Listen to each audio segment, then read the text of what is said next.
ગુજરાત વિધાનસભાનું બજેટ સત્ર તારીખ 19 ફેબ્રુઆરીના રોજ માન્ય રાજ્યપાલશ્રીના સંબોધનથી બપોરે 12 કલાકે ચાલુ થશે.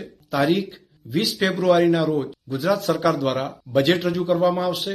તેમજ તારીખ 19 ફેબ્રુઆરીથી 28 માર્ચ સુધી ગુજરાત વિધાનસભાના સત્રનું કામકાજ ચાલશે. માન્ય રાજ્યપાલશ્રીએ કરવામાં આવેલા સંબોધન ઉપર 3 દિવસ તેની ચર્ચા માટેના ફાળવવામાં આવ્યા છે. તે સિવાય સામાન્ય અંદાજ પર ચર્ચા માટે 4 દિવસ રાખવામાં આવ્યા છે. 5 દિવસ સરકારી વિધેયકો અને સરકારી કામકાજ માટે, 12 દિવસ અંદાજપત્રની માગણીઓ ઉપરની ચર્ચા માટે રાખવામાં આવ્યા છે.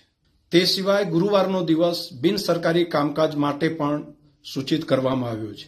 ગુજરાત વિધાનસભાનું આ સત્ર માટેના કામકાજ માટેના 26 જેટલા દિવસો રહેશે અને 27 જેટલી બેઠકો અત્યારે અંદાજવામાં આવી છે.